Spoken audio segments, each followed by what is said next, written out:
Hello, finalists. Welcome back. Congratulations to all of you who have completed your interviews, and best wishes to those who will interview this afternoon. We hope you all enjoyed learning from the scholars all about the Morehead-Cain experience yesterday. And before we get started, I wanted to give another birthday shout out. Today is Logan Jackson's birthday, so let's wish her a big happy birthday from all of us. Happy birthday, Logan. Today's session is called There's No Place Like Carolina, and we can assure you that that is absolutely true. It's easy to fall in love with the Carolina campus. I know you've heard our alumni and scholars talk about Chapel Hill this week, and I'm sure you could hear the enthusiasm in their voices and the joy on their faces when they did.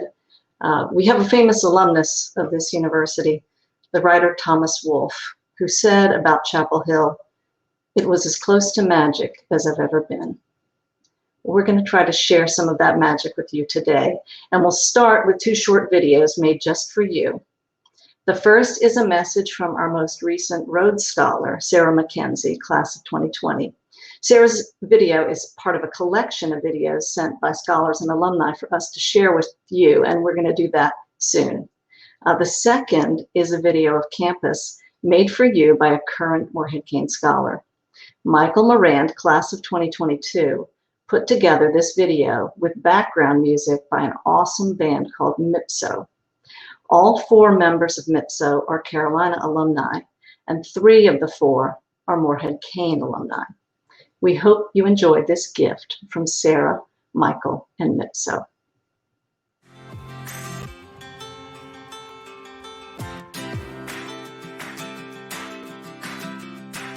When I think about my experience as a Morehead-Cain scholar and my time at Carolina, one of the most important and transformative aspects of that for me was my academic experience. I felt like my academic experience and the relationship that I had with my professors was really characterized by a warmth. And even though many of my professors were, leading researchers in their field, I felt as though they took the time to meet me where I was at, to think about how I could develop my own academic interests and how they could build me into the research projects that they already had going on. Everyone at Carolina, all of the professors that you interact with who serve as mentors to you, really care about you becoming an excellent scholar, but also equally they care about you becoming an excellent person. They care about your convictions and that you're able to realize those convictions through your academics and your research. I think that was something that was so important for me as a scholar and really enhanced my intellectual and academic experience in a way that I couldn't expect, and has continued to serve me well after I've graduated. The relationships I built with my professors are ones that I still maintain and cherish, and they are people who I look to for advice as I think about navigating a post-grad world. I'm so excited for you. I hope you have an amazing weekend. And I wish you all the best exploring everything that Morehead-Cain has to offer you.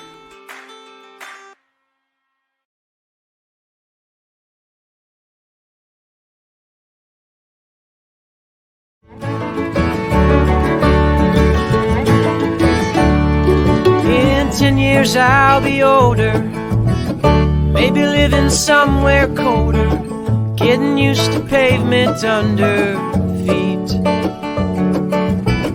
These'll be our good old days, all the scenes that we'll replay before we scattered in the breeze. They say you can't go home again. They say you can't go home again. But I hear a quiet voice begin. Must be Carolina calling me. Must be Carolina in these things that follow me. It must be Carolina, remind us of the way we ought to be. Must be Carolina calling me.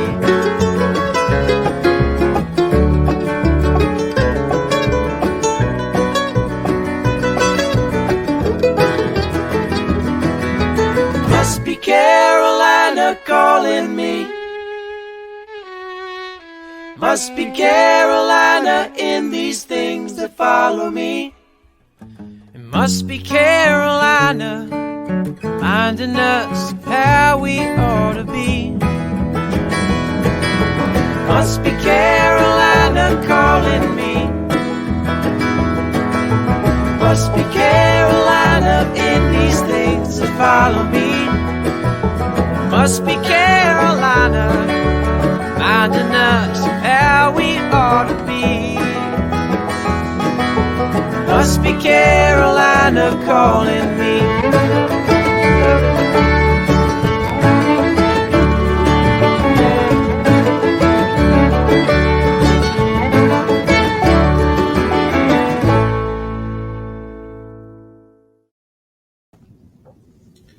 Good afternoon, finalists, and thank you, Sarah, Mike, and MIPSO for that video. I don't know if you've met MIPSO before, finalists, but go to Spotify and listen to them. They've just got a new album out, so I know you'll enjoy hearing that as well. So now that you've gotten a virtual tour of campus, we wish you were here in person to do that. It's time for you to meet Dr. Kevin Guskiewicz, the 12th Chancellor of the University of North Carolina. Dr. Guskiewicz has served in many leadership roles here at Carolina since he joined the faculty over 25 years ago. He served as the chair of the Department of Exercise and Sports Medicine, and then as Dean of our College of Arts and Sciences before he became our Chancellor in February of 2019. He is a Keenan Distinguished Professor of Exercise and Sports Science, as well as a nationally recognized expert on sports-related concussions. In 2013, Time Magazine named Kevin a game changer as one of 18 innovators and problem solvers that are inspiring change in America. 2 years prior to that, Kevin also earned the prestigious MacArthur Fellowship for his work on the diagnosis, treatment, and prevention of sports-related concussions. A faculty member at Carolina since 1995, Kevin also co-directs the Matthew Gefeller Traumatic Brain Injury Research Center. He earned his bachelor's degree in athletic training from Westchester University, a master's degree in exercise physiology and athletic training from the University of Pittsburgh, and a doctorate in sports medicine from the University of Virginia.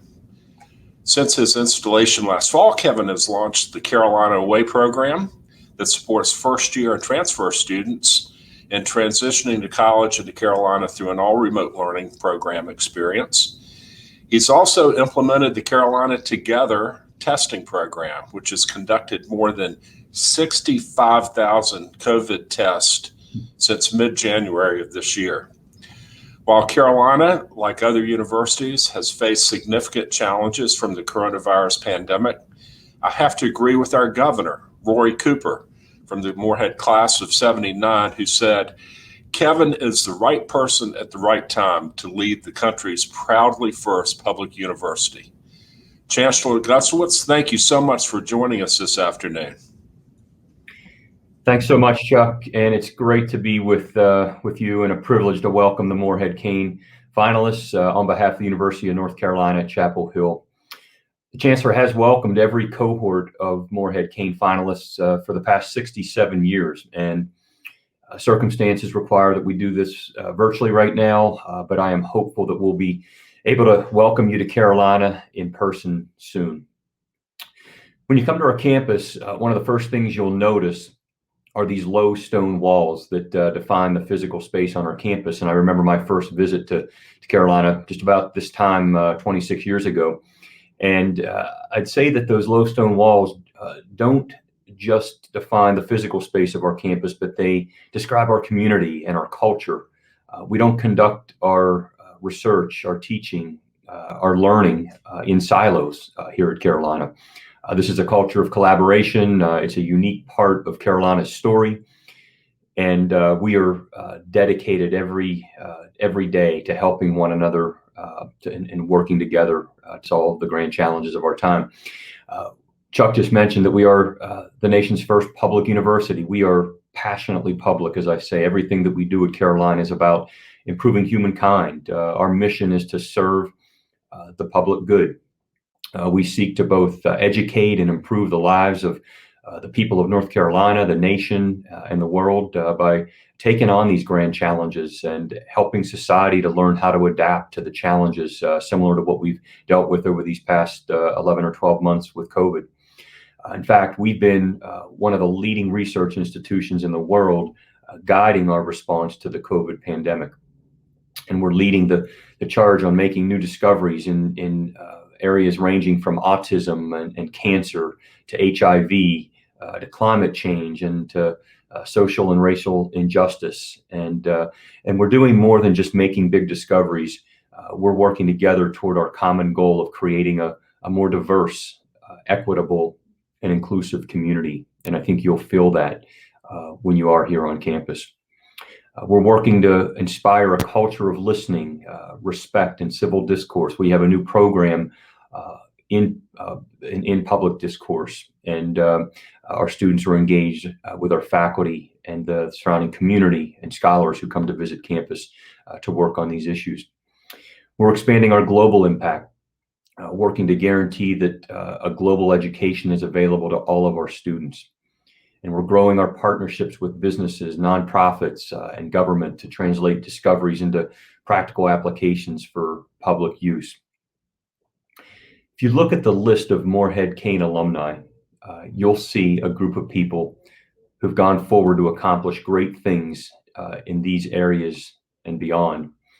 Morehead-Cain scholars go on to become leaders in their chosen fields, and the world needs your creativity, your passion, and your leadership. I have no doubt that if you join our Carolina community, that you will achieve great things. You'll work alongside our world-class faculty, not just in the classroom, but in our research laboratories, out in the field. I can speak from experience here as Alan Champagne, who was a Morehead-Cain Scholar, graduated about 5 years ago, worked in my concussion research laboratory, and I've enjoyed continuing to mentor Alan as he's back in Canada, back in medical school, continuing much of this important concussion research that he started here as an undergraduate. Alan was also a member of Carolina's football team, and I know he's formed lifelong friendships, as you will do. You'll discover new passions and make an impact on our campus and beyond. And I tell you this because I've seen it myself firsthand, having been here as a faculty member for over 25 years. And I'm also the proud parent of 2 Carolina students. And so I've had the opportunity to view this incredible place, this magical place, as Thomas Wolfe described it, through different lenses. And it is a special place. There is no other place like Carolina. So I hope you'll enjoy the rest of today's events. I'm looking forward to welcoming you here this summer or fall as members of the class of 2025. Thank you. Thank you so much, Chancellor Guskiewicz. We're honored that you have joined us live today to share a little bit more about Carolina with us. For the next part of our program, we've got a panel discussion with several of our young alumni in the class of 2015. They are looking forward to telling you their stories and answering your questions about their Carolina experience. And this part of our session will be on Zoom. So why don't you all take a very quick break and meet us over at the Zoom link. We'll see you there. Welcome, finalists, to our Young Alumni panel featuring 4 members of the class of 2015. These alumni are celebrating the 10-year anniversary of their own finals weekend and the 5-year anniversary of graduating from Carolina. This conversation will work a lot like the mentoring panel on Monday night. The panelists will take a few moments to introduce themselves, tell you a little bit of their story, and then we'll open it up for your awesome questions. We're going to start today with Noam Argoff. Noam, please get us started. Hi, everyone. So nice to see you. Yeah, it's really good to be here. I graduated in 2015. I'm a filmmaker. I'm doing my master's at NYU right now in film, in writing, directing. For the last 4 years, I was doing documentary film and working with like National Geographic and doing kind of like outdoor adventure, film and media, and then, things in kind of remote areas. And then I'm shifting into what we call narrative, which is scripted film and television now, which is why I'm doing my master's. And I'm on set right now. So I'm excited to be here, taking a little break. So my time at Carolina, I didn't even study film. So I always like to tell people that, because you can jump in at any time. I actually did, though, I had an inkling that I would like it. And in my third summer, I guess, so after we did the outdoor leadership and then we had public service, and then the third summer I worked with David Royal, who's an alum at Smithsonian Channel, as a producer, and I got to associate produce 2 documentary shows there. And like I did a lot of research there on that, and that's kind of what got me excited about documentary filmmaking. And then I took some photography courses at Carolina. So I kind of started there, but then I went into tech because I'm an immigrant and I was afraid of being poor. So that's the real story. And so I worked in tech for about a year. And then I quit my job pretty soon after and kind of cold emailed my way into basically going to work at a nonprofit at the base of Mount Everest, which sounds insane, but that's what I did, working with Sherpa there. And that's kind of what got my foot in the door with more adventure, outdoor documentary, photo and video, and then started working with National Geographic from the people I met there. And started screenwriting a little bit ago, and now I'm making up stories instead of just recording them. So it's been a fun journey. I think in terms of my time at Carolina and the Morehead, even though I didn't study film, like the biggest thing that I learned was that like hunger for exploration, especially through the scholarship, I always felt like I was being pushed out of my comfort zone, and like it was okay to try different things. So like one summer I went to Uganda. One summer I went to DC and worked at Smithsonian Channel. One summer I was a product manager at a tech startup in San Francisco. Joey was there. But I think between all of that, it was just about, I always felt like it was okay to try things. Like that was my biggest takeaway from the Morehead and from Carolina. And so I didn't feel scared to go into film at all. Like I kind of felt like I really, like, leaving Carolina made me feel like the future was very bright and I had a lot of possibilities. And the Morehead I think the support that the Morehead gave me a lot of courage. And the community that I had from Carolina, like a lot of the people that I met there are still some of my best friends in the world. And like the push to, okay, you don't like this, try something else. Okay, like find what you're really interested in. Have you always had an inkling? I think people are afraid to go into film sometimes because it seems amorphous and you think you have to be a director, but you could be a camera person, you could be a writer, you could be an editor. There's a bunch of different roles. So I think just like having that really cool support system and like the alumni network, getting to work at Smithsonian Channel and having that like adventurous spirit that I felt instilled in me from Carolina gave me a lot of courage to literally pursue my dreams. It sounds so cheesy, but that's really what it feels like right now. And it's really cool. Like today we shot on 16mm film for school, which is super hard because it's like every time you're shooting, it's like money. It's about $150 for 2.5 minutes. Crazy. So you really got to plan. It's just a school exercise for that but yeah, I mean, I think the biggest thing that I came out of Carolina having was courage, and that's been really exciting to explore in the years after in my career. So yeah, that's me. If you got any film questions, any other questions about what I did at Carolina, you can ask me after. Great. So next up is Joey Blake. All right. Hey, everybody. Welcome all finalists. Congrats to everybody.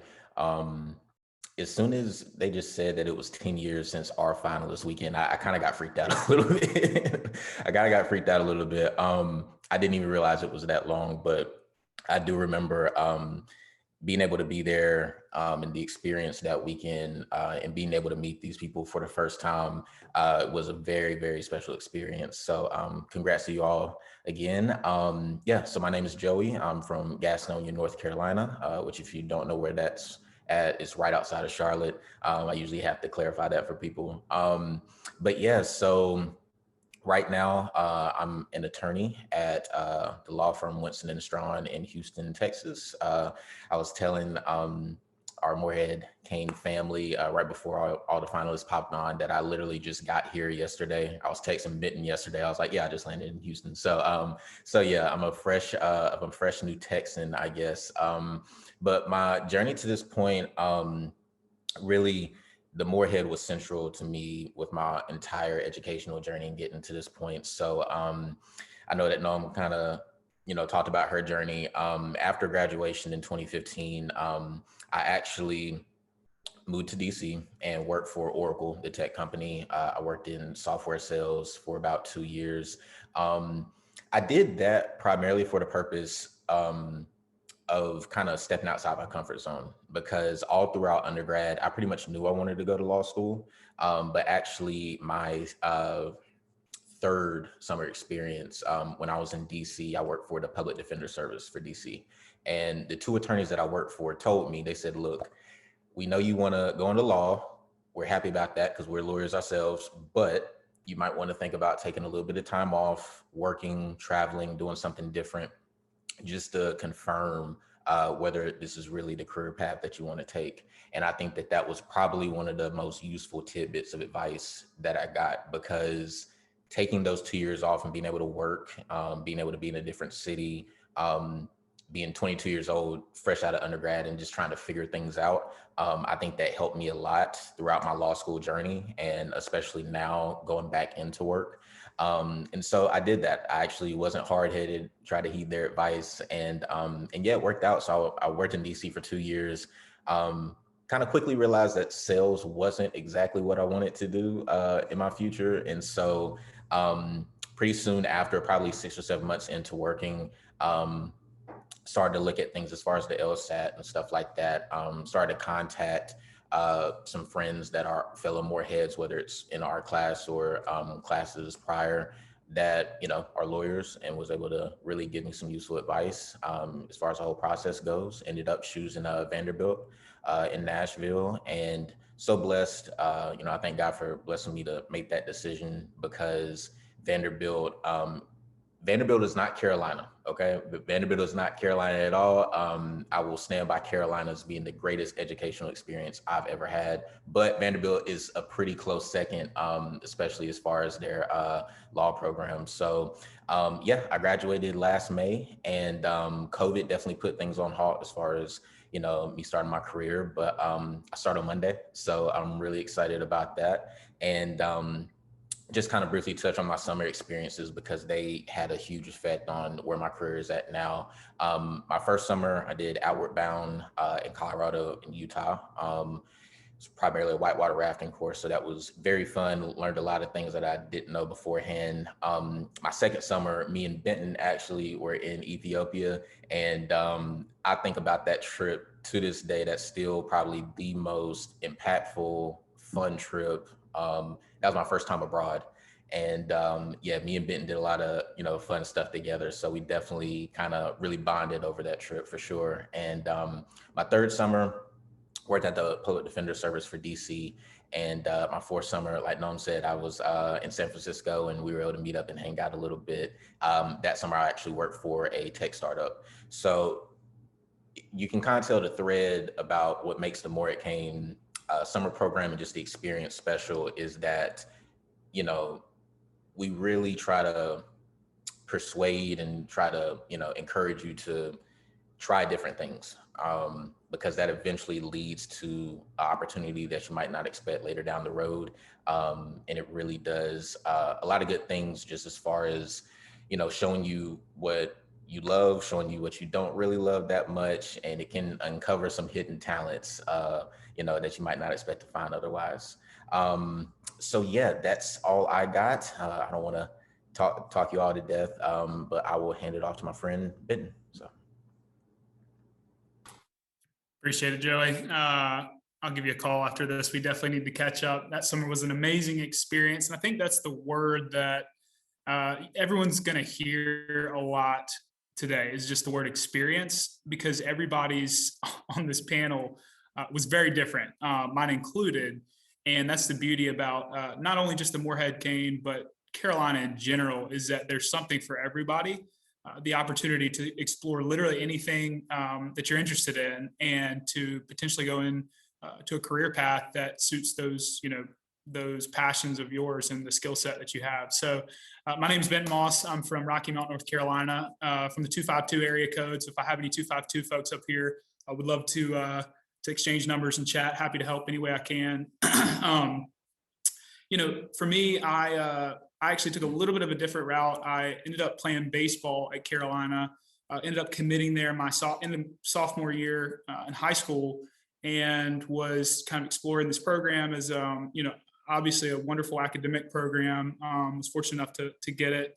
And, it's just amazing, the network and the friendships, like Joey and some of the others that I've been able to, make, but also maintain over the years. So, I was fortunate enough to play baseball at Carolina for all 4 years. Ended up playing professional baseball 5 years after, for the past 5 seasons, retired in 2019.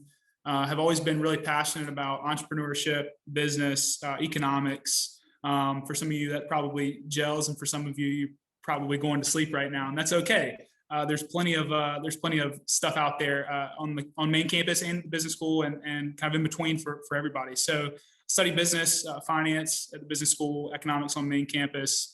Was fortunate enough to spend a summer abroad with Joey. Intern for the New York Yankees, intern for a 3D printing tech startup. I kind of went all over the map. Was not really sure that I was actually going to play professional baseball after college. Wasn't sure if I was, going to make the cut. So at the end of my senior year, had something lined up in New York, but I ended up getting drafted and was fortunate enough to have the opportunity to play. Now I'm in real estate, private equity, and development. It just, for me, it really combines a lot of these skill sets and interests: the entrepreneurial side, the investing side, the community development and interaction side. So happy to talk through anything there if anybody's interested. But for me, just my main takeaways from Carolina were really 3 F's. It was friendships, it was faculty, and it was faith for me. My friendships, both in the Morehead-Cain program and outside of it, were everything. I mean, it's pretty cliche, and I know it is, and you can really get relationships and these friendships at any college campus, but there's some pretty incredible people like yourselves that will be going to Carolina, and that's not something to be taken for granted. And also the faculty there. I have 3 professors that I'm extremely close with, and that made a big impact on my life, not just in academic ways, but in personal ways too. And we keep in touch to this day. And then, the third piece, faith, for me was part of that experience that I mentioned. It may not be as important to you. Maybe it's research, maybe it's academics, maybe it's something completely different. But for me, that was where I sort of fit in campus. And I think there's something there for everybody. And so my experience was really focused on, obviously playing baseball and sports, entrepreneurship and faith. But I guess just to wrap it up, whatever you're interested in, and Morehead-Cain or not, Carolina is, we're all going to say it multiple times, like it has the experience that you are looking for. And it gives you, it has so much to offer that you can just explore. It gives you those 4 years to explore. And so it's a big decision where you're going to go to college, but I've only been to one college, it's UNC. But I can almost guarantee you won't be disappointed if you choose Carolina. So my experience was phenomenal, and I would have chosen it, 100 times out of 100 if I had to make the choice again. So congrats to everybody for making it this far, and best of luck going forward, in your college careers and beyond. So I believe Violet, you are up next. Hey everyone, my name is Violet, and it's so great to be here with you guys and to reunite with some old friends from my class. It's honestly making me pretty nostalgic, and I'm always really inspired by everything that my classmates are up to. So this is just kind of a preview of an experience that you guys might have later as well. as you've probably seen by now, everyone's path at Carolina is so different. And I think that that's what makes it really special. I came to UNC with a love of science and technology, but after working at a lab in high school, I just realized that a career in science wasn't really for me. So I had the fun experience of starting freshman year back at square one with an undecided major, which admittedly made my parents a little bit anxious. Luckily, I fell in love with public policy and I ended up tacking on a business major as well after working with some social enterprises, both on campus and during my summers in Zambia and Laos, where I was working with some development organizations. During my junior year, I also had the opportunity to study abroad in Denmark and Hong Kong through the GLOBE program in the business school. And that helped me broaden my horizons and explore my burgeoning interest in international business as well. Outside of class, I was involved in Nourish, which was an organization in the campus Y, and I worked as a peer tutor in the Writing Center. After graduation, I worked at Deloitte Consulting and then at a startup in San Francisco. And now I'm a second year MBA student at Wharton. While I was at Carolina, as I think some other people have alluded to as well, I often felt like some of my experiences were all over the map, but it's actually kind of fun looking back today because I can kind of see how some of these seemingly random experiences have really brought me to where I am now. After graduation, I'm about to join Google as a product manager, and it's interesting because I found a career that fuses my original interest in technology with some of the business skills, the international awareness, and the policy interests that I was able to cultivate at UNC.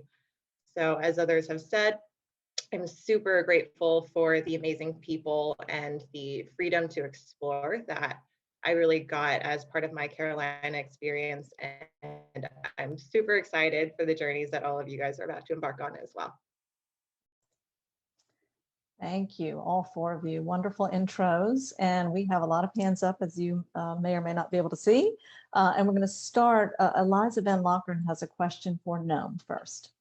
Hello, everyone, panelists, and everyone else on this Zoom. I think I speak on behalf of many of us just how grateful and lucky we feel to hear your experiences and for you to take time out of your day to talk to us. So really, to put it simply, we're just very lucky. But yes, no, my question is for you.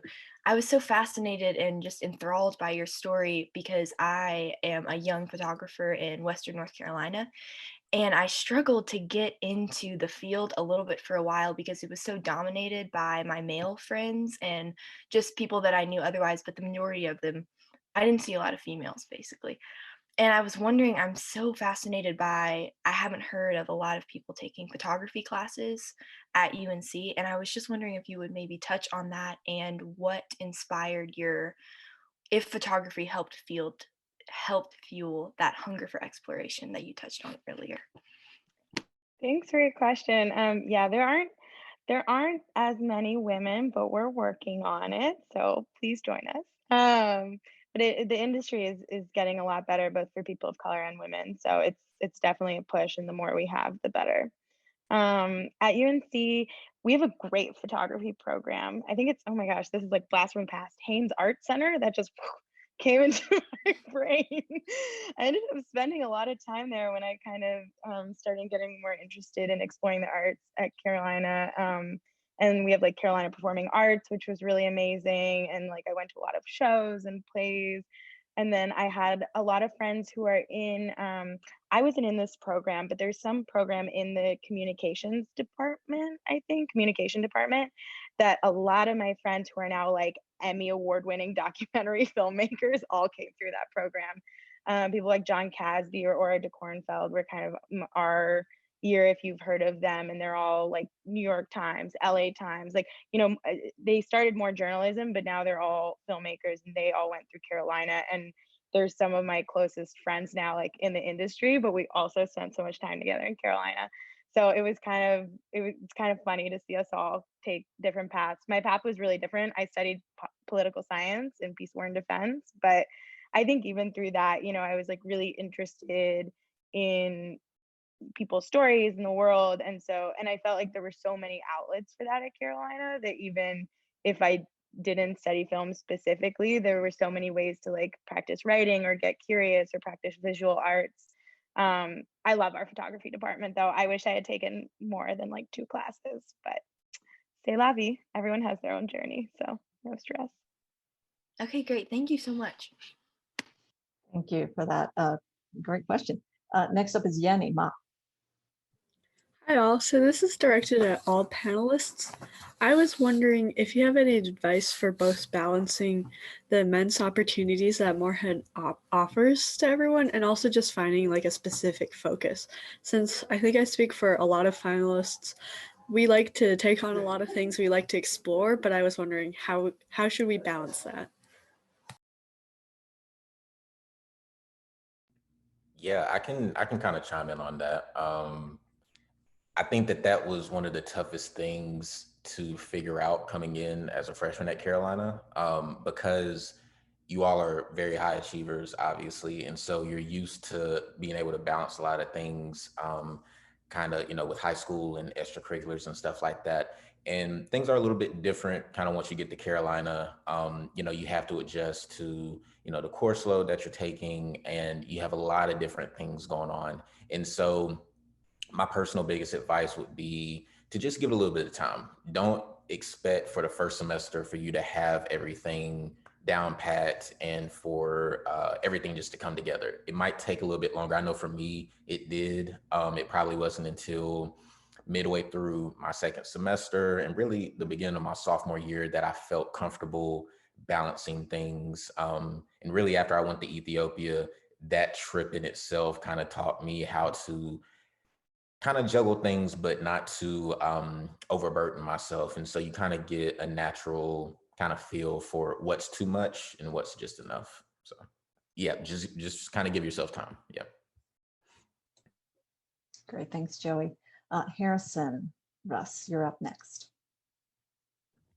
Hi, thank you all so much for your time. It's been great to hear about all your stories. My question is also about advice. What advice did you get or like that you wish you had as an 18-year-old going through the finalist process and having to make an overall college decision with the Morehead-Cain? I wish someone had told me to pick it, which I did. No, I know it sounds so stupid, but really, like I have a lot of friends who decided, because like I'm sure a lot of you are getting into like Harvard or Penn or a lot of other Vanderbilt, which is also still great. But yeah, I don't know. Like I really, I have a lot of friends that I re-met with who didn't end up taking it. And we hung out in San Francisco and I was living there and we really regretted it. I don't know how else to put it. It's just the community we have is really incredible. And like I really had the best years of my life at Carolina, and I feel like an old nostalgic person now. But I mean, I think for weighing your decision, it's like UNC is a big school. It's a really fun school. There's like a lot going on. There's a lot of social activities. There's a huge emphasis on like liberal arts. So if you want to be an engineer, maybe don't go to UNC. That's probably a big piece of advice.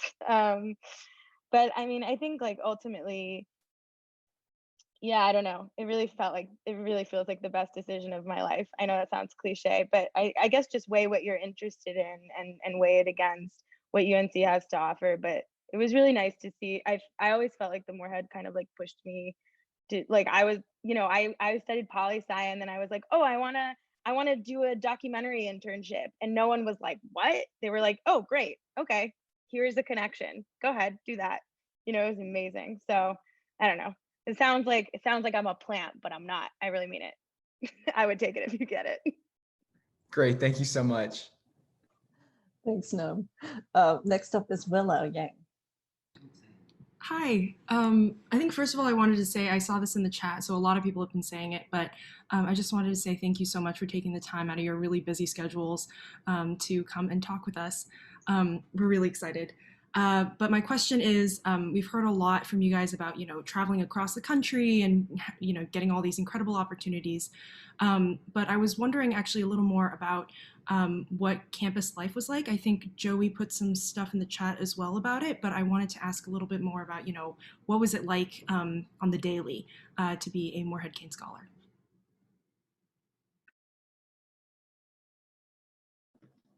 I guess I can take this one. Yeah, I do think that some of our really amazing experiences were off campus, both across the country and across the world. But I actually think that some of my favorite experiences were on campus. I think it's in all the small things, like having this community of people that are going to go and do super different things on campus. Like the people in your class are going to be student body presidents, they're going to be the heads of different clubs, they're going to run marathons, they're going to do all sorts of things. But at the end of the day, I think it's really cool that all of them can come to the like Morehead-Cain Lounge and just hang out within this community as well. Especially I think coming into a big school, having this starter community was really helpful for me, and even like people that I probably wouldn't have met otherwise just through my major, through my own extracurriculars, I was able to stay connected with because of this tie. As Noah mentioned, there's a lot going on campus all the time. I think that everyone's experience will be a little bit different just based on what your interests are. I spent a lot of time at the Campus Y with Nourish, as I mentioned. Obviously, going to all of the athletic games on campus was a lot of fun as well.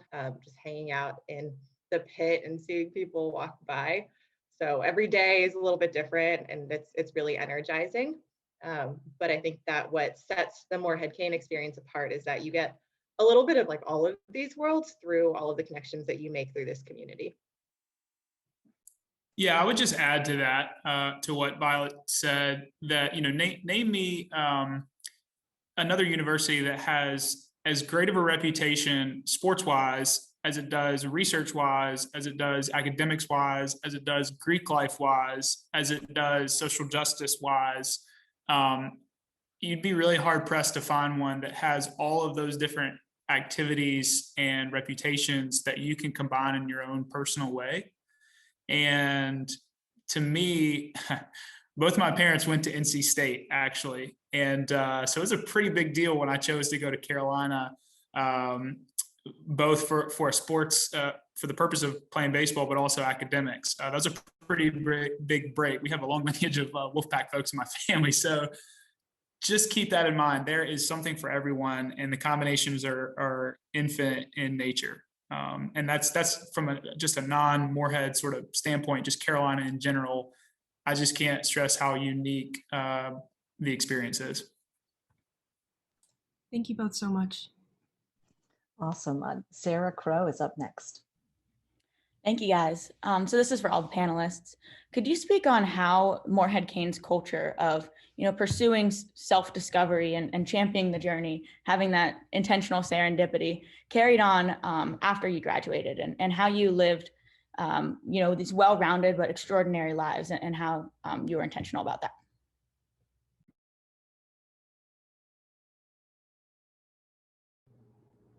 Yeah, I can just kind of briefly start.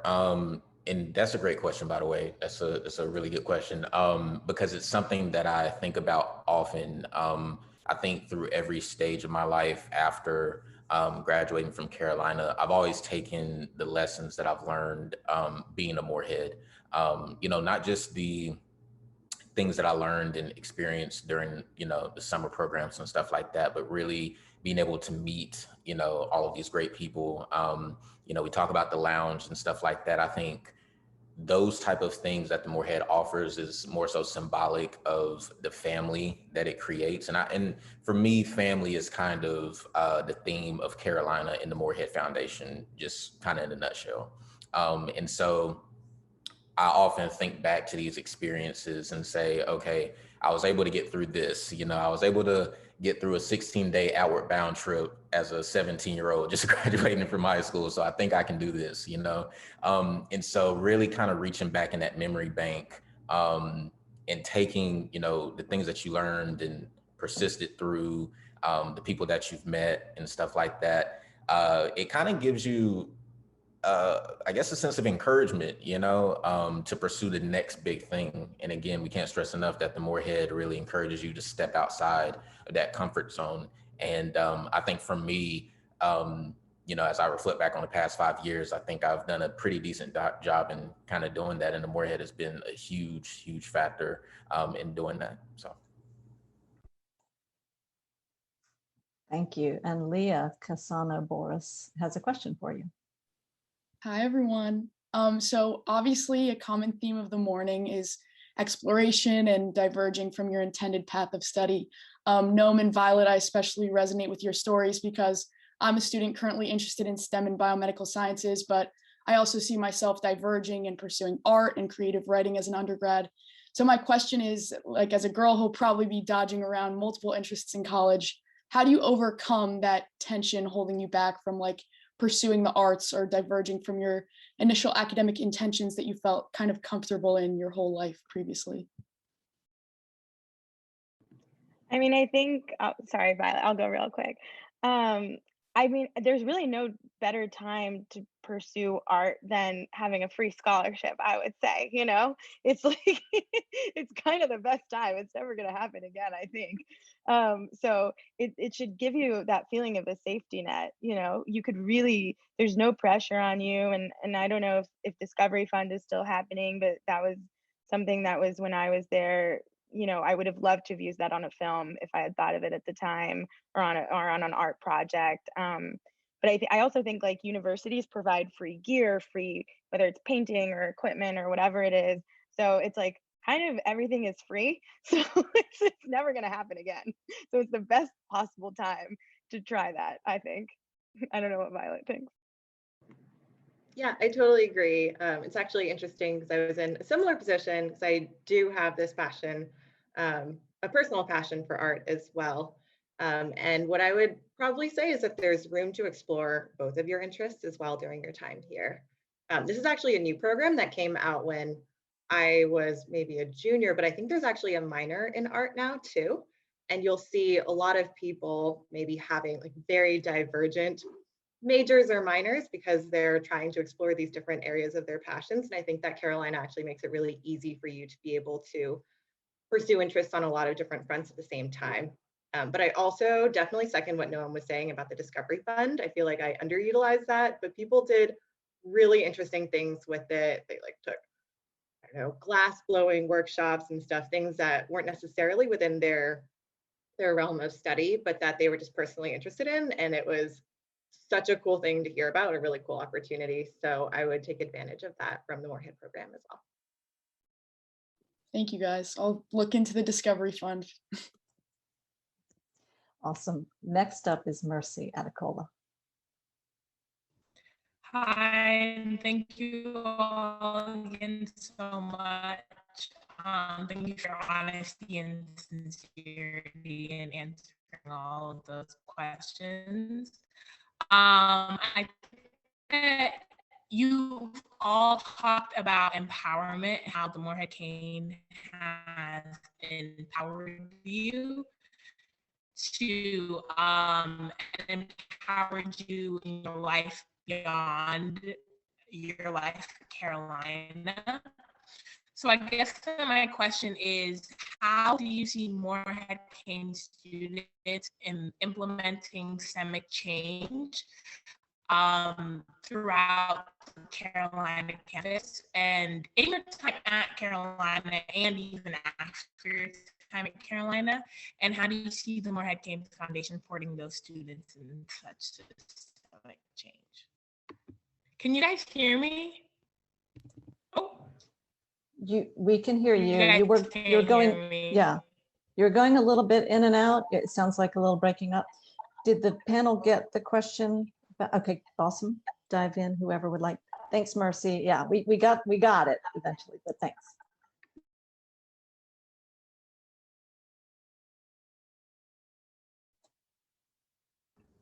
Sorry, did somebody want to take that one? Yeah. Thank you. Yeah, I can just give a little brief answer to that.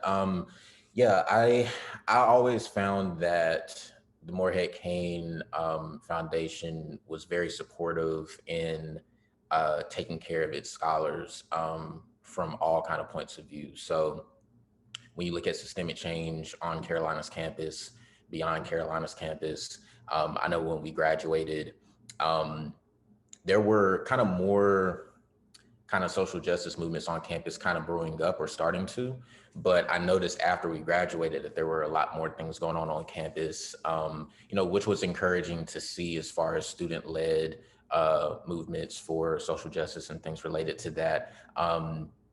And even the newsletters that I would, take a peek at in my email from the Morehead-Cain Foundation, it just always seemed to encourage students and to comfort them and to let them know, hey, we are an outlet that you can come to. And, I think the Morehead-Cain has done a good job as far as making it stand, as far as, its students and, what is right and what is wrong, and really advocating at students to let their voices be heard, in a responsible and a respectful way. And I think that continues after graduation because it's a kind of a continuous strand that you kind of see from the Morehead Foundation. It's just kind of a part of the culture, in my opinion. Yeah, I would just add to that I think that the Morehead-Cain Student Network is also a really powerful group. And I know that I think there's like a culture of being proactive towards implementing change on campus, but I think that having the support of all the other scholars as well was really instrumental in some people. For example, I think my year, noticing that there wasn't a really good composting program on campus and just starting one, like a super grassroots effort, definitely came with a few literal bugs, I suppose. But they were able to bring this idea, I think, into action, partially because they were able to workshop it with other scholars and get the support of, each scholar in each of their dorms, bringing it to their friends as well. So I think that it's a really good seed to be able to create like campus level change through this smaller community too. Great, thank you. Thanks, Mercy. Great question. Bomi Shah has a question for you. Hi, so I just want to thank all of you guys for sharing your perspective, and you guys have all just done such unique things after graduating. My question was for Violet. How has the Morehead-Cain kind of set you up for grad school, and after graduating, like how has it impacted that? I think that one of the things I've noticed about people who have sort of been successful in applying to graduate school is that they're very introspective. Like they took the time to figure out what really mattered to them, what they were really trying to get out of the experience. And I think that helps you become a lot more focused in your graduate studies as well.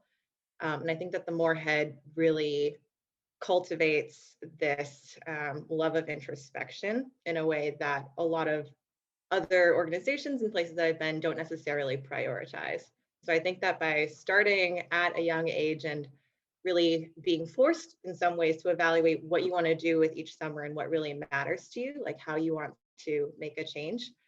It wasn't necessarily something that I would have thought would be super important for grad school, but as I was going through the process, I think was actually really instrumental in picking the right program for me and in being focused in what I do now that I'm here. Thank you. Great, thanks, Bomi. Next is Kavya Upalapati. Hi, thank you all for taking the time out of your day to speak to us about your experiences and answer our questions. So my question is directed towards all the panelists. It seems like the diversity in summer experiences really allowed you all to identify what you wanted to do with your time beyond Carolina. I was wondering if you could talk a little bit about how that extends to the academic year as well, how maybe the liberal arts curriculum or the activities offered on campus allowed you to find interests and passions within subjects that you hadn't even thought about before coming to Carolina.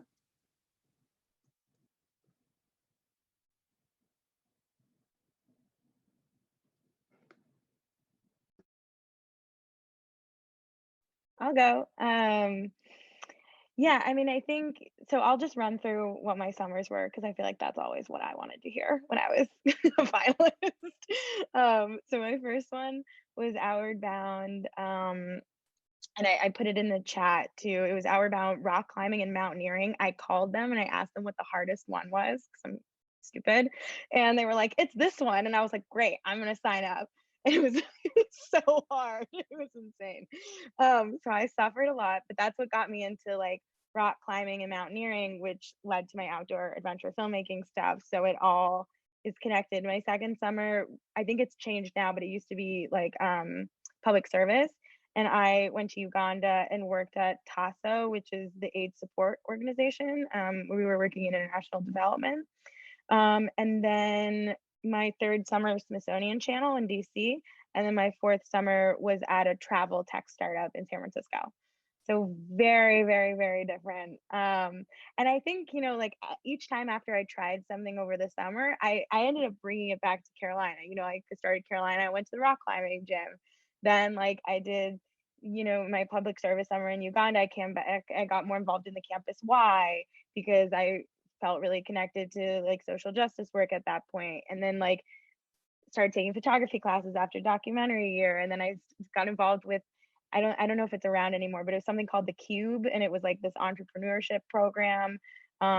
It's still around. Yay! I was part of the people who started that. And after I worked in San Francisco, so I kind of felt like I really organically brought it back. And there's like a million organizations on campus, but it somehow always feels like there's room for something new or for something to be improved upon, and that's really, really exciting. So I feel like whatever you pick up from the summer, if you have an idea, you can bring it back. Thank you. Thanks, Noam. Awesome. Next up is Kimball Sheehan. Hi, everyone. Once again, thank you for speaking with us today. So one thing that is impressed me about the Morehead-Cain alumni is their ability to combine their diverse interests and blaze non-traditional paths. And I was just wondering, like, what is the secret ingredient that the Morehead-Cain program has that allows their scholars to pursue these creative and innovative pathways to their careers? Thank you.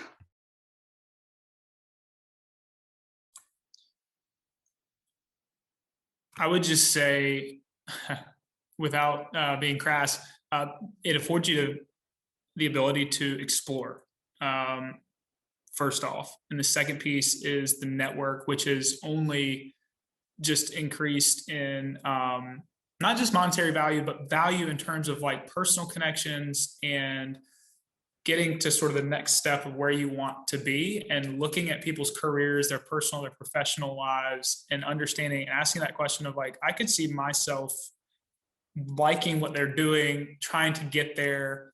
Now I can reach out because I'm a part of this network. And so I think the longer that the Morehead-Cain goes on, and by the way, since we've graduated, the staff, and maybe someone from the staff can weigh in a little bit on this, but they've done a really great job of really trying to hone in on regional groups of scholars, of alumni, to really help in mentorship and opportunities. And so it's just gotten better and better every year. So definitely the network and just being able to have that space to explore just different options, different summers, taking a piece from each summer, each class that you like, and sometimes in some cases, figuring out what you don't like, because that's almost more important than the process of figuring out the direction that you're going to go in. So, yeah, and just to kind of tail in on that, bit and forgot one of the most important ingredients, which is the cookies in the lounge. That is essentially how we gain our superpowers after graduation. But yeah, just to kind of add on to that, I think the Morehead does so well with selecting its scholars. You already have this greatness inside of you. All that happens during your undergrad process is that it's further fleshed out. And so it's no surprise when you see people doing an array of, great things. You kind of look back 10 years later and you're like, yeah, I mean, that's amazing, but you kind of expect it because, we're a family in this. So, yeah. I'll just add one more thing too. I think because it's such an incredible scholarship, you almost forget that it is so, like, you're so blessed to have it, and like after graduating, a lot of my coworkers and friends were hundreds of thousands of dollars in debt. Like, it was just crazy. And I think like, it's not just the money, but the peace of mind of the support and the money and the network and the people. Like, I really think creativity comes from like having that peace of mind. And I think a lot of people are so bold because you have this like support system from the get-go, and then you see years and years ahead of you and then behind you just doing incredible work, and it's very inspiring. Yeah, I would, sorry to butt back in, I would 100% support that, because I think my career path would have looked very different had I had student debt, trying to go and play professional baseball with student debt. I mean, just, the reality of it, professional baseball is not a quick path to riches. It was definitely a passion that had a long-term payoff potentially if you got to the big leagues, but it definitely afforded me the ability to pursue that. And that's something I'm incredibly, grateful for. So I totally agree with Noam. Thanks, panel. Hudson Schenk has a question for you. Yeah, so first of all, just wanted to echo thanks again for your time. We really appreciate hearing from the people that have gone through the program themselves. And speaking a bit more on the network that is offered through Morehead, I think that one of the most important things that someone can have in both the workforce and just life in general are good connections. And so how have the connections that you've made through Morehead-Cain impacted you, and in the same light enabled you to impact others as well?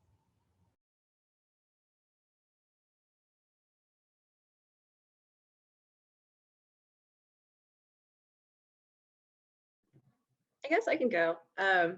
It's actually funny. So at Deloitte, we had this mentorship program sort of where you would get a counselor and they would help you through your career, navigate your projects, and sort of present you for year-end reviews at the end of the year, obviously.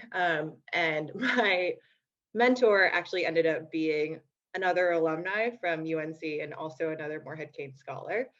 And I think that obviously everyone had a great experience with this mentorship program, but the level of thought and I think her dedication to paying her learnings forward to the next generation really stood out to me, especially in comparison to some of the experiences that other people had with their mentors as well.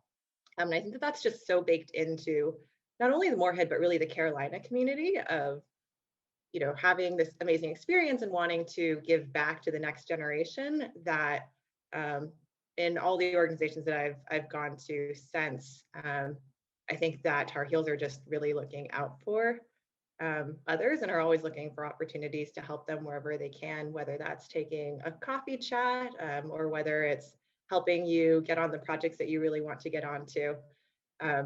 So in my experience, I think the network has been super warm and welcoming, both at Carolina as a student and also afterwards once you graduate and go into the real world. Yeah, and I would totally agree with that. It was funny, my 1L year at Vanderbilt for law school, it just so happened that two of my professors were Moreheads, which I don't know how, I'm guessing that's very, very uncommon. I just so happened to kind of creep on their bios before the school year started. And as soon as I talked to them, let them know that we had that common connection, they ended up actually being probably two of my top 5 favorite professors throughout law school. So being able to have that connection is important. And actually my last year at law school, a first year student was actually Morehead, Fields Pierce. He graduated in 2016, I think. So, being able to have those common Morehead connections or even just Carolina connections in general can be great as far as receiving advice and giving it in the same time. Yeah, are any of you all in touch with or helping or working with current scholars right now? Didn't know if you had any connection or had given advice lately. I mentor so many people now, I think. I need to start, I'm working with my therapist. I need to start setting some boundaries. No, I love it. I mentor quite a few people, and it's really, really fun. And I love connecting people. So, we work all the time, and I'll look at the resume, and I know one Morehead student just submitted to HBO, and we worked on that submission together. And then another guy I'm mentoring is looking for jobs in production companies. So I've connected him to a few, and it's but everyone does that. I'm not unique or special. It's every person in the program. I remember I was pitching a documentary series 2 years ago, and I messaged Kim Woodard, who's an alum who worked with David Royal, who I had mentioned previously, and she was at National Geographic. She had her own production company. and she's like a big deal, you know, and automatically she was like, okay, come to my office in New York. Do you want to have lunch? Immediately. Like, it was amazing, you know, and it's like, that just, yeah, it's very special. Awesome. That's great. Next up is Owen Gast. Hi, everyone. Thank you so much for your answers. I know everyone said this, but it's so nice to hear opinions from people who have gone through all this.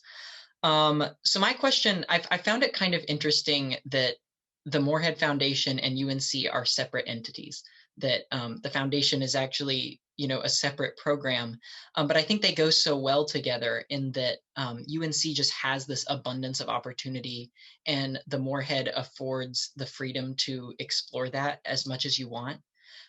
So in what other ways, and this is for everyone, did the two complement each other, and how do you think the university and the foundation really go hand in hand in providing a first-class education?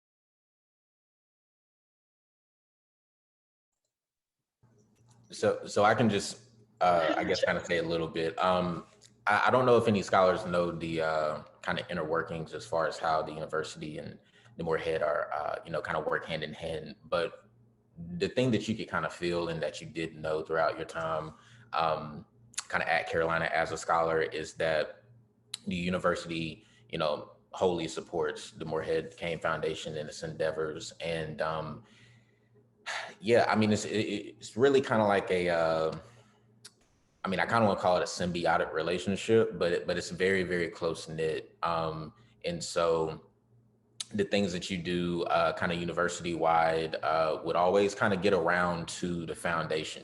So, you know, the extracurricular groups that you're involved in that might support Carolina, you know, I guess as a whole, or even doing things outside of campus, kind of in the community, you know, those things would somehow get back to the foundation. And, you know, I would walk into, you know, the lounge and, you know, I'd hear from Julie, yeah, Joey, I heard this and this. And I was like, how did you even know that? And so it's kind of like you heard it through the grapevine type of thing. But I think that that's just an illustration of how the foundation and university really support each other equally and really kind of feed off of each other. And so we know as scholars that we're supported not only by the foundation, but just by the overall Carolina community, which feels really good, especially coming in as a freshman and just trying to kind of get your bearings and stuff like that. It's good to know that you have a lot of support around you. So.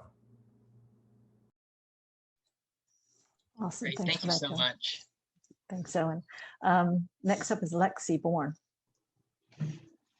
Good afternoon. So as every other person who asked a question has already said, thank you so much for taking time out of your day and spending it with us.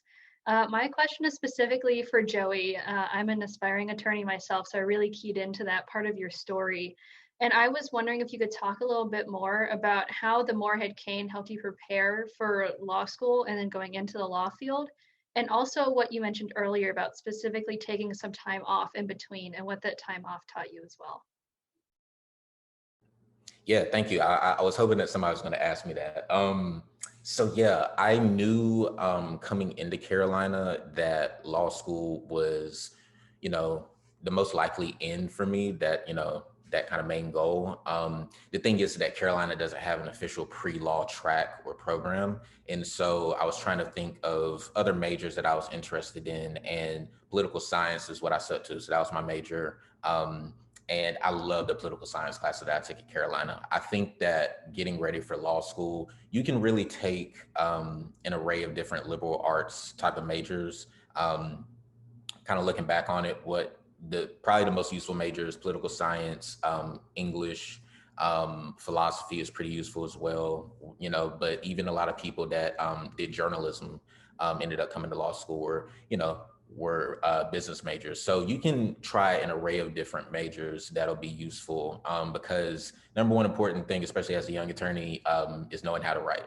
So reading and writing, fundamental, but it takes on a higher significance, especially being in law school.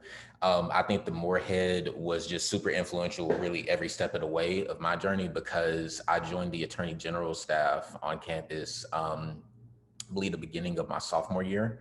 And so the Attorney General staff is essentially an attorney general staff for the kind of university. And so any potential honor code violations, you have hearings. And so these group of student attorneys, kind of hear those cases. And that was really good for me to get that experience, to really try it out and see, okay, do I kind of like this type of thing?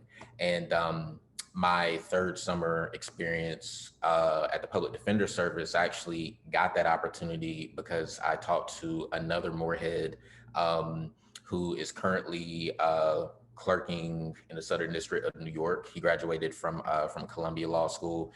He, me and him networked, and that's a beautiful thing about the Morehead connection. And so I was able to get that internship, and that really solidified that I wanted to go to law school and pursue a legal career.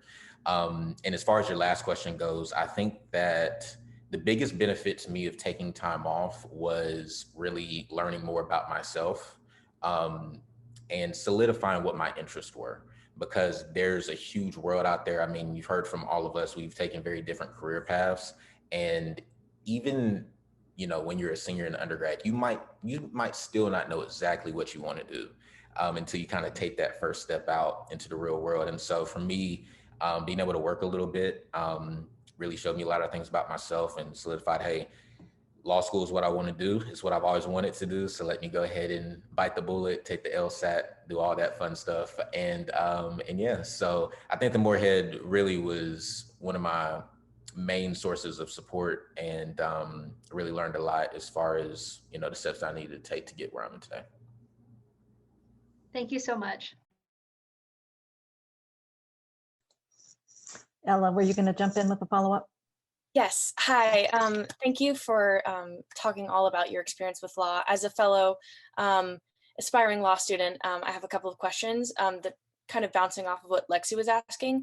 You had already talked about how the Morehead-Cain program and those corresponding experiences kind of solidified your desire to go into law. But could you touch on more on your experience with the Student Attorney General staff, please? Yeah, sure. Yeah, that was an amazing experience. I was on the AG staff my sophomore and junior year. I stepped down my senior year just because I was heavily involved in Greek life and in housing. I had a whole bunch of stuff going on senior year. But my experience while on the AG staff, it was really, really good. And kind of looking back at it after having went to law school and now as an attorney, it really kind of simulated some crucial things as far as, dealing with actual hearings and stuff like that. Obviously, it's a microcosm of the real thing. But I think, if you're interested in potentially like criminal defense or prosecution, even if you're thinking about, doing like corporate type of legal work, it really gives you opportunity to write in a legal type of fashion, because you do write sort of like mini briefs and stuff like that. You meet with clients, right, which are actual students. And the thing that I found the most compelling about the AG staff is that you're working with real students that are going through pretty serious issues. A lot of the times the cases that I took, I was kind of on the defense side. And so being able to talk to other students whose I guess future education and careers were in jeopardy, that made me realize how important my job was for them. You're obviously not getting paid for it, but the experience itself, it really helps you to connect with other people. And it starts to get you in the mode of those reading and critical thinking skills, because you do, have an argument phase of the hearing, kind of where you have to do a direct and a cross-examination kind of. So yeah, I think a lot of those things kind of prepared me for some of the things kind of with law school, with the legal profession. Thank you so much. Our next question is from Mally Clara Purvis. Yes, hi. Thank you all for your personable insights. I've really enjoyed hearing from you. My question is there a specific platform that scholars utilize to connect with alumni? And if so, how early are they granted access to that? program?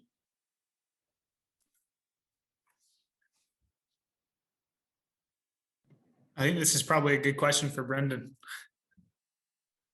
Yes, there is an early. Yeah, the MC Network is our online platform, and Megan, would you like me to jump in? absolutely share away, So- since you're the one who made it happen and made it beautiful. Yeah, we have something called the Morehead-Cain Network, and I actually, my heart goes out to Noam, Violet, Joey, and Benton, because we completely revamped and relaunched it after they graduated, and it's significantly better now. But essentially, it is full of tools for networking, where you can sort alumni based on area of interest, field, job title, location, major. It's really robust. All recipients get limited access to the MCN, so they can kind of see what it's like. But once somebody accepts the scholarship, they have full access to look and explore and to plan some things out. So we don't hold that back from people until later in their experience because of its usefulness, utility. Thank you so much. That was very helpful. I would just, sorry, Chuck, I was just going to say, I love the geographical feature. I played in 30 states over 5 years, so I did my fair share of searching. And Brendan, now we I have don't know little. if we have, I don't know if we have time, Brendan, but if you want to share your screen, I'm sure they'd enjoy seeing it. Yeah, sure. I will. I'll pull it up and then I'll let Megan know when I'm ready to share screen. Great, thank you, Brendan. Yeah, it's really cool, and there's an app too. So if you're in a city, you can literally like look at the map and see who's near you. It's pretty cool. So, so Brendan will share his screen in a moment. We are running, low on time. So I think our next person after maybe Brendan shares this will be Nicholas Leapins. And Nicholas, I'm afraid you may be our last question for the day. I see some great questions in the chat as well. And as I said, and we promised all of you, we definitely are, these four are more than willing to hear from you and continue sharing their experiences and stories with you. So reach out to them. All right, Brendan's going to share his screen now and show you our beautiful MC network.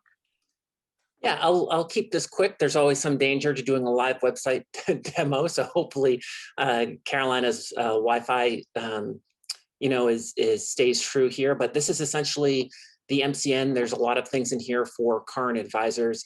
Benton earlier mentioned our groups. So we essentially here, this is just a really quick look at all of the different cities where we have some regional groups set up. But really the power of the MCN lists rests in the people search. And so you can pretty much search by location, you can search for people, and then under filters area, there's class year, industry types, skills, interests, and causes, which can include things like social justice, animal welfare. There's thousands of potential interests. And then you can also search by school name, which is really helpful when you're trying to pinpoint somebody who went to a particular graduate school. So if you wanted to search for an alum who had a law degree that they got at Stanford, and they also majored in a very specific thing at Carolina while they were at Morehead-Cain, you can find that. If there's somebody in our database who went on that path, you can find them and reach out to them. So Megan, I won't go too much deeper into the details because I know there are a lot of great questions out there, but this is a very quick look at the MCN. Thank you, Brendan. Yeah, that's it is so much fun to play in and with, and I know you all will have fun with that. Like I said, we are right up on our time, and Nicholas Leapins, I promised you that you could ask your question, and then I think after that, what we'll do is ask all of you to follow up with individual panelists with the questions that might still be on your minds. So Nicholas, take it away. Thank you. And also thank you again to all of our panelists. I'm just curious if you could talk a little bit about what the connection is with the foundation when you are abroad on a summer experience, how that relationship kind of plays out in action.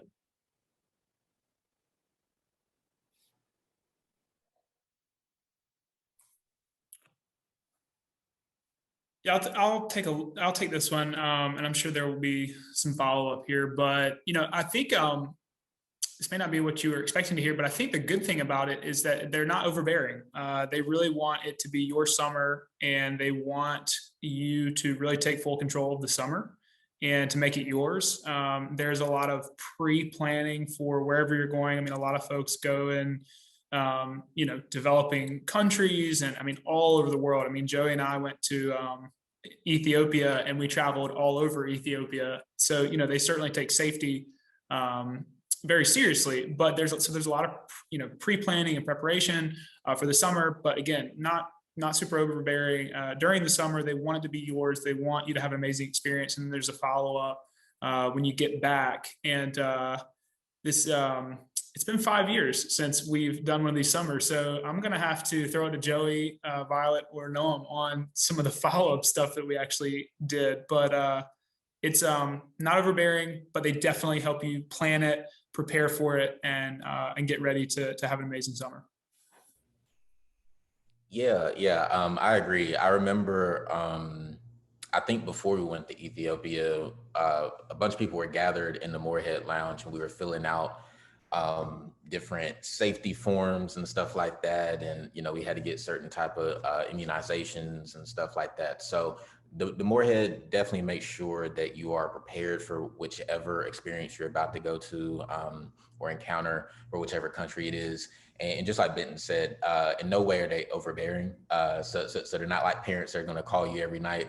But at the same time, if there's news about, some serious event or emergency in a country that you're in or where you anticipate on going to, they will contact you and make sure that, you have everything that you need and that you're in a safe environment, et cetera, et cetera. So yeah, I thought it was personally a perfect balance, and the follow-up kind of form after you're done with your summer experience is more so like a brief essay. So it's not anything kind of too burdensome to fill out. I think it's also worth noting that the foundation's really good at connecting you with other people who might be in the region. So while we were there, I definitely got a few reach outs from the foundation where they were like, hey, so-and-so, an alumni is working on something that you might be interested in. Here's their contact information. And we had a few meetups that way as well, which can be super helpful if you're going to a new place. Yeah, we also did these really cool safety trainings. I don't know if you guys do those still, but that was felt like I was in the CIA. It was cool. We do really, so they prep you and stuff, but yet also it's cool to know someone has your back. I felt very supported no matter where we went. If something happens or goes wrong, medical emergency or a political emergency, God forbid, there's always they'll get you out of there. So thank you all. Awesome. Thanks, Nicholas. Great question. And all of your questions, of course, as always, were so good. And thank you so much to you for that, and to all of the panelists for your great answers. This has really been wonderful and enriching. I know there's some chat comments, and you guys are welcome to continue to throw your thanks and your farewells in there. But I do think we're up against our time, and we want to be sensitive, especially to the folks who have interviews in just a little bit. So we will see you all again at 6 p.m. Eastern time for our closing session. And remember to bring your s'mores.